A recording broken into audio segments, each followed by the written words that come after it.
tarde, pessoal. Hoje é dia 4 de agosto, terça-feira, e eu queria começar conversando com vocês sobre um assunto muito importante, que a gente está ouvindo falar muito por aí, que é sobre a reabertura dos shoppings, de restaurantes, né? Sobre essa flexibilização. Essa é a minha opinião, Simone, mãe, tá? Que eu vou dar para vocês agora. Tenham muito cuidado, a pandemia não acabou, não existe vacina, os tratamentos ainda não são 100% comprovados, muita gente ainda está morrendo, né? Apesar da televisão às vezes falar que estamos estabilizados, mas estamos estabilizados com um número de morte muito alto, tá? Então, tomem muito cuidado, se possível não saiam de casa, se saírem de casa usem a máscara. Isso é muito importante. E eu até fiz aqui pra gente, um novo modelo de cumprimentos. Então, a partir de agora, a gente vai ter que mudar os nossos hábitos. Eu ouvi uma coisa muito importante, eu queria dividir com vocês, que é a opinião de um médico. Eu ouvi um vídeo de um médico, que ele fala o seguinte: o coronavírus não vai acabar. Então, quem está esperando o coronavírus acabar, pode parar de esperar, porque ele não vai acabar. O que vai acontecer é que a gente vai encontrar soluções melhores para lidar com o coronavírus. Nós já tivemos essas situações em outros momentos da história. E como hoje é aula de história, eu estou aproveitando para falar sobre isso com vocês. Há muitos anos atrás, lá na época de Cristo, né, um grande problema da humanidade era a lepra. Né? As pessoas com lepra, inclusive, eram colocadas para fora das cidades. As cidades eram cercadas por muros e as pessoas com lepra eram colocadas para fora da cidade. Todos tinham muito medo de quem estava com lepra, tinham medo de pegar essa doença, tinham medo de morrer com essa doença. Né? Tanto que São Francisco de Assis, ele foi uma das grandes marcas da vida dele, foi ele se aproximar dos leprosos, sem medo, dar carinho, dar atenção, dar acolhimento, apesar daquela pessoa estar doente. Até hoje a lepra existe e as pessoas não têm mais medo da lepra. Né? Tempos depois, nós vivemos o período da peste negra, da gripe espanhola, que também matou muita gente no mundo inteiro e que as pessoas tinham muito medo de sair de casa, as pessoas se isolaram. Nós até quando estudamos gravidade, a gente fala que Isaac Newton estava isolado numa fazenda justamente por causa da peste. Né? Ele saiu da cidade dele e foi para uma fazenda ficar isolado. O mundo também teve muito medo. E a gripe espanhola é o que a gente conhece hoje como H1N1. Né? Então, ela existe ainda, ela está aí. A tuberculose também já matou muita gente já teve medo da tuberculose e a tuberculose ainda existe, só que nós aprendemos a conviver e a tratar. A AIDS, né, ou HIV, na época em que eu era adolescente, na década de 80, colocou o mundo em pânico, porque não tinha tratamento, matava muito rápido, principalmente os jovens. Hoje em dia já está controlado, não se tem ainda a cura, não se tem uma vacina, mas está controlado, conhece melhor a doença, sabe como evitar, já não tem mais o pânico, as pessoas aprenderam a conviver com essa doença. E o mesmo vai acontecer com o coronavírus, certo? Então, o que vai acontecer? O coronavírus não vai acabar, mas nós vamos ter que aprender a conviver com esta possibilidade. E com certeza os cientistas vão encontrar tratamentos eficazes, vacinas que vão evitar a doença, a pior, né? A pior evolução da doença. E assim como a gente toma a vacina da gripe todo ano, a gente vai tomar a vacina do corona também e vamos aprender a conviver. Só que a gente precisa ter alguns cuidados básicos como hábitos que a gente não tinha antes. Né? Então a gente não tinha cuidado, tossia na cara das pessoas, espirrava em cima de todo mundo, a gente tem que ter cuidado com isso. E aqui eu coloquei as formas de cumprimento. A gente não vai mais abraçar e beijar todo mundo, né? Principalmente nesse período que a gente ainda não tem um tratamento. Então, eu botei aqui, 4 sugestões de cumprimentos. O primeiro, eu amo vocês. Não tem nenhum problema a gente fazer um coração por quem a gente ama, né? O segundo, um toquinho de cotovelo. Não pega corona. O corona só pega se entrar em contato com a mucosa. O terceiro, muito conhecido por quem faz meditação, ó, Namastê. É um comprimento muito legal, né? E o outro, uma batidinha de pé, também não vai pegar coronavírus, tá certo? Então, quando a gente se encontra na rua, por um acaso foi ao médico, foi à farmácia, a gente vai estar de máscara, né? E a gente encontra o colega, a gente não precisa se esconder, a gente pode falar: oi, amigo, que saudade, ou pode falar: como vai você?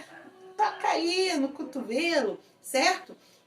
E mudar o hábito. Lavar a mão com sabão várias vezes ao dia, trocar a máscara de 4 em 4 horas e toda vez que ela estiver molhada a gente tem que trocar. E quando a gente tem qualquer sinal de doença respiratória, seja febre, tosse, coriza, espirro, a gente não pode sair de casa, dor de garganta, até ter certeza de que não é coronavírus, certo? Para não colocar em risco as outras pessoas. Combinado? Então, vamos continuar a história, porque nós estamos fazendo a história. A humanidade já passou por várias doenças, essa é mais uma, e que nós estamos vivendo.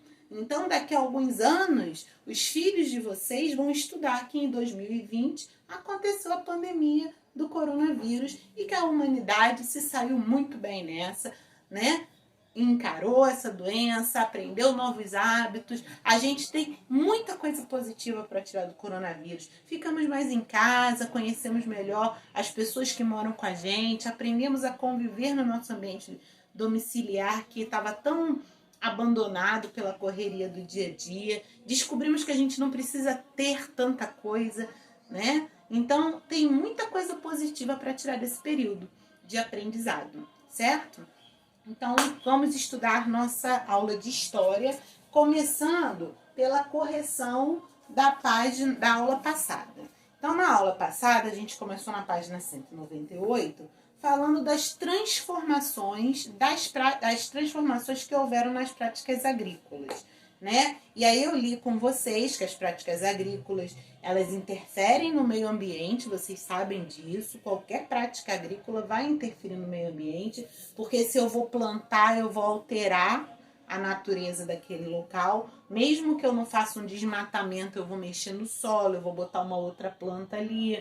Então eu vou alterar de alguma forma a natureza, e a partir do momento que essa prática agrícola começa a se desenvolver, começa a ter aparelhos muito grandes, máquinas muito grandes, e a precisar de espaços enormes, como a gente tem aí a agro, né, que de vez em quando passa na televisão, Agrotech, Agro é tudo, que mostra aqueles campos enormes plantados. O que tinha ali antes? Com certeza tinha floresta, né? Então, se hoje ali não tem uma floresta, é porque ela foi derrubada e houve a interferência do homem naquele lugar. Então, vamos lá. Aí, a primeira atividade, ele fala assim: veja alguns exemplos de práticas agrícolas utilizando técnicas diversas em diferentes períodos. Então, no primeiro quadro, chama-se Setembro. É uma pintura de Venceslau da Boêmia, em 1400. O segundo quadro chama Pulverização de plantação de fungicida em plantação de trigo, Paraná, 2018. Na verdade, é uma figura, né? É uma foto. A outra, Tempora Montantur, pintura de Pedro, alguma coisa aqui, um nome difícil, 1889. Então mostra aqui um senhor com uma enxada na mão, a mulher do lado, né? Uma plantação, um equipamento mais rústico. Aqui o Lavrador de Café, de Cândido Portinari, 1934. Então também com uma enxada na mão. Aqui, olha só, uma árvore cortada, ou seja, houve o desmatamento para a plantação do café. E depois aqui tem uma outra foto, né? A preparação do terreno para o plantio em pequena propriedade rural na Bahia em 2018. Então, já mais moderna, tá? Então, vamos lá. Analise as imagens e responda. As alterações feitas na paisagem natural foram necessárias? Isso aí é uma questão muito pessoal, até porque a gente não estava lá, né? Será que era possível fazer essas plantações preservando a natureza? Talvez, né? Mas também, se era necessário expandir a produtividade, talvez não tivesse como não desmatar a natureza. Então, assim, é muito difícil a gente dizer se foram necessárias, se elas poderiam ser evitadas. Vou fazer uma resposta assim, podemos dizer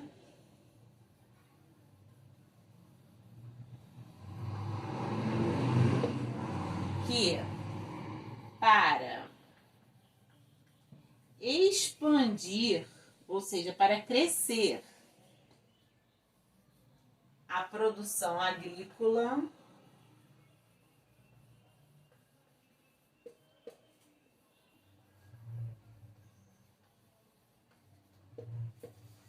em alguns momentos,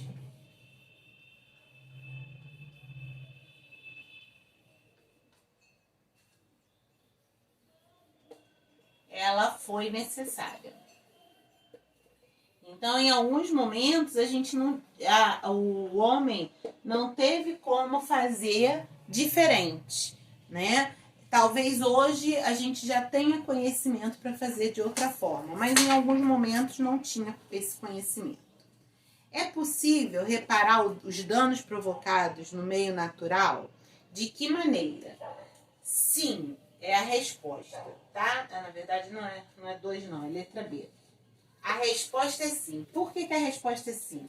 É possível porque a natureza, ela se recupera de uma forma incrível. Vocês estão vendo agora em vários repórteres, né? Reportagens, programas de televisão, que esse período de quarentena em que o homem ficou mais isolado, a natureza deu sinais de recuperação incríveis.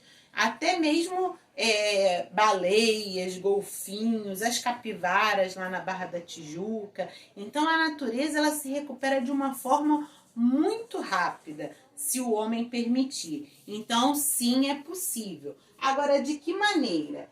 É preciso... Primeiro, que o homem pare de destruir. Isso aí é o primeiro passo, ele tem que parar de destruir. E, se possível,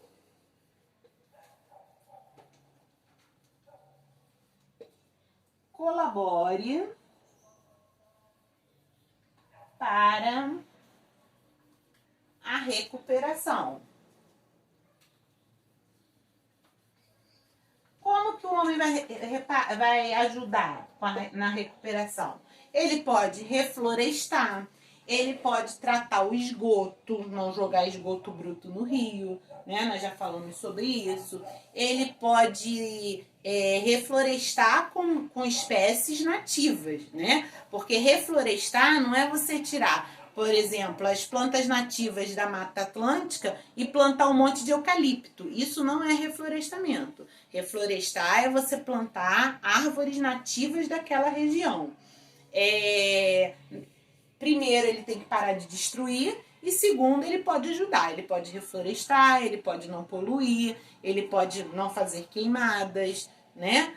Ele pode não jogar esgoto no rio, no mangue, no mar, para proteger esse ambiente aquático. Ele pode também fazer um descarte de lixo de uma forma correta para não poluir o solo, para não poluir o lençol freático. Ele pode não usar agrotóxico. Então, o homem pode ajudar de várias maneiras. Agora, se ele já não destruir, ele já ajuda bastante.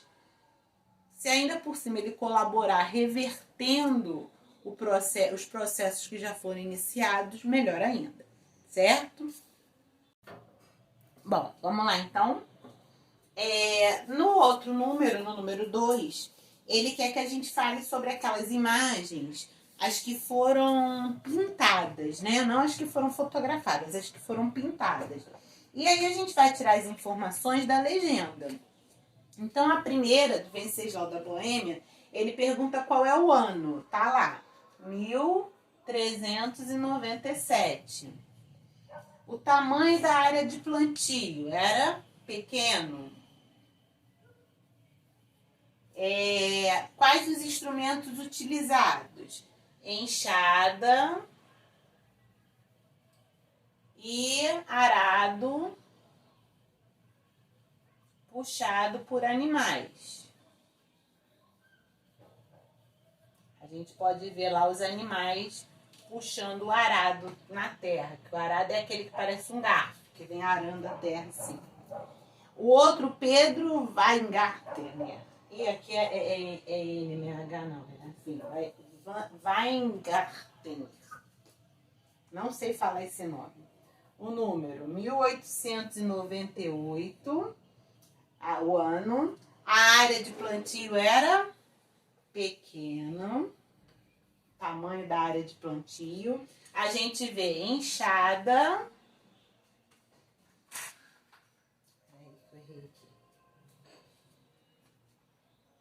Enxada e carrinho de mão, né? Você vê aí do lado do senhor um carrinho de mão, até de madeira, inclusive, um carrinho de mão. No outro, do Cândido Portinari, ele é de 1934. A área de plantio é grande, você vê lá atrás uma grande área de plantio. E o material a gente vê na mão do agricultor uma enxada, né? Provavelmente eles nessa época já usavam outros equipamentos, mas nessa imagem era uma enxada. Aí no número 3 ele pergunta assim: as imagens indicam que a agricultura desenvolvida em grandes ou pequenas propriedades produtivas provoca alterações na paisagem, no solo e em outros recursos naturais. Analisa as imagens 4 e 5 e aponte os possíveis impactos dessa atividade. Então, nas imagens 4 e 5, né, que são aqui, 4 e 5 é a do Grande Cafezal, lá atrás do Cândido Portinari, e 5 eles estão também aqui arando a terra, e você vê lá no fundo uma floresta. Quer dizer, o que aconteceu? Houve o desmatamento,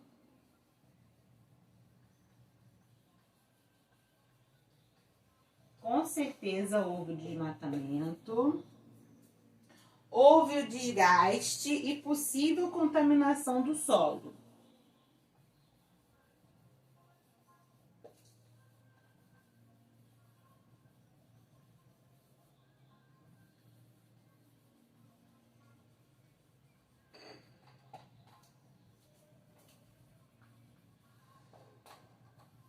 Por quê? Porque se esses agricultores usaram pesticidas ou mesmo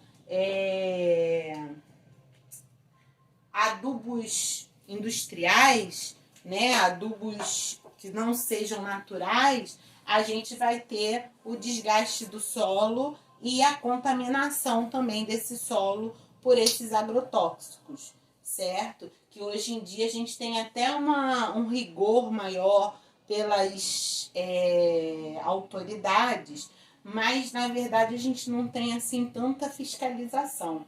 Então ainda acontece muito esse tipo de problema na agricultura e nas grandes áreas do país. Ontem mesmo eu vi no jornal que estava tendo um grande incêndio na área do Pantanal, inclusive trazendo muitos problemas para as pessoas que vivem na área urbana, porque a fumaça está tão grande que está chegando ao Paraguai e à Bolívia, a nuvem de fumaça da queimada que foi feita na mata. Quer dizer, essa queimada, provavelmente, ela fugiu do controle de quem colocou fogo para desmatar uma região. Geralmente isso acontece, a pessoa coloca fogo numa região para poder desmatar, tirar aquela floresta, só que por conta do tempo seco, da floresta tá já muito assim ressecada porque não está chovendo, e o vento espalha o fogo de uma tal maneira que queima uma área muito grande,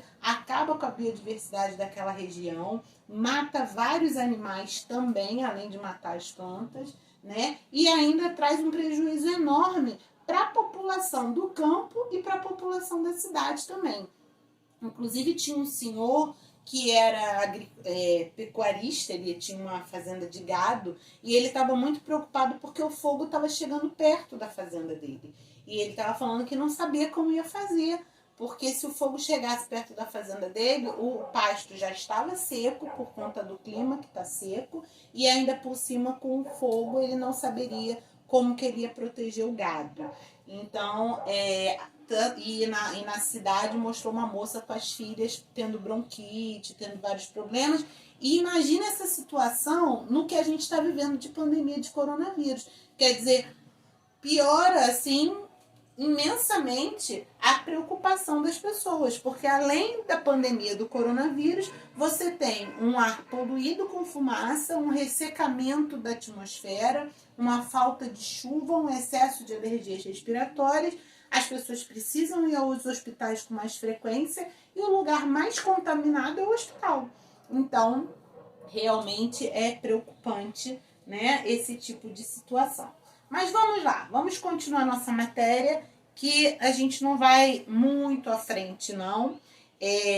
Aqui ele vai falar, então, agora, a ação do ser humano na natureza e as suas consequências, que é a continuação disso aí, né? Então, olha só, a invenção da agricultura permitiu que os indivíduos modificassem cada vez mais a natureza, o que foi se intensificando ao longo do tempo. Isso tudo que a gente está falando. Atualmente, a ação humana afeta o meio natural, provocando inúmeras consequências.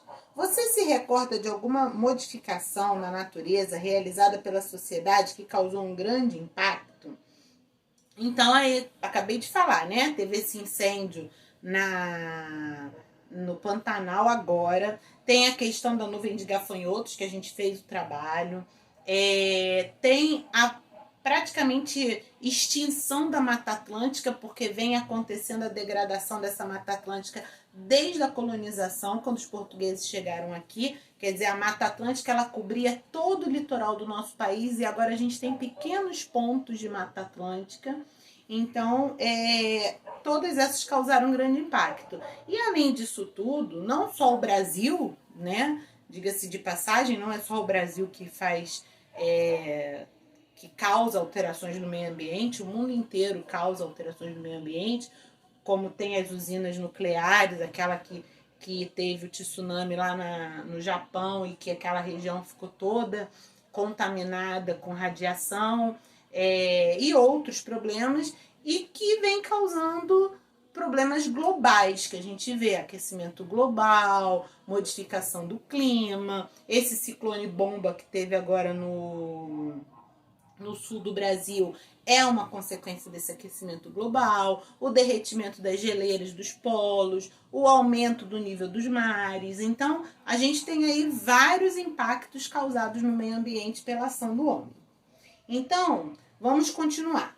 Com tantas mudanças no modo de vida sedentário, o consumo e o descarte de objetos também passaram a ser um problema para a natureza. Sim, né?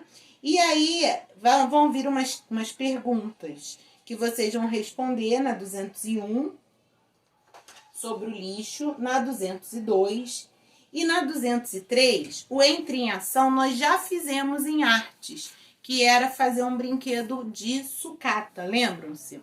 Nós já fizemos esse trabalho em artes, então não precisa fazer, vai parar no número 4 do Entre em Ação, tá? E aí a gente vai estar falando sobre o lixo. Muito mais do que saber, é importante a gente saber descartar o lixo, é importante a gente reutilizar, a gente reciclar, mas o mais importante de tudo isso é a gente reduzir a quantidade de lixo que a gente produz, né? Essa história que a gente fala assim, vou jogar isso fora, não existe fora do ponto de vista do planeta. Não dá para pegar um lixo e jogar fora do planeta. Você joga fora da sua bolsa, você joga fora da sua casa, mas você não tira do planeta aquele lixo. Então a gente precisa ter uma visão mais responsável, que do ponto de vista do planeta não existe fora. O lixo vai ficar no planeta e o planeta é a nossa casa. Então, a minha casa não é esse lugar aqui onde eu tô só. Eu não sou responsável só por esse ambiente. Eu não sou responsável só pela minha família. Eu não sou responsável só pelo que eu consumo e pelo que eu produzo. Eu sou responsável pelo planeta. Cada um de nós é responsável pelo planeta em que a gente vive. Então, quanto menos lixo a gente produz, menos lixo a gente tem que descartar, menos lixo a gente tem que reutilizar, menos lixo a gente tem que reciclar, né? Alguns estudos vêm sendo feitos com a quantidade de plástico que está sendo encontrado nos oceanos. E eles fizeram um estudo que, se continuar nesse ritmo, em 50 anos a gente vai ter mais plástico do que peixe no oceano. Imagina! A gente vai ter um mar de lixo, né? Nós não vamos sobreviver a isso. Então, se você não se preocupa com isso, pelo outro, pelo mundo, pelo planeta, pelos animais, pela natureza, se preocupe com esse assunto por você. Você não vai sobreviver a essa quantidade de lixo. Então, nós precisamos ser solidários, nós precisamos ser empáticos. Aprendemos muito sobre isso agora com esse coronavírus, né? Inclusive começamos falando sobre isso, até porque eu me protejo para proteger o outro, mas se você não pensar no outro, pensa pelo menos em você. É importante produzir menos lixo, ok? Façam essas páginas e a gente se vê na próxima terça-feira para fazer uma revisão bacana para o nosso trabalho de avaliação, tá bom? Um beijo e até a próxima aula.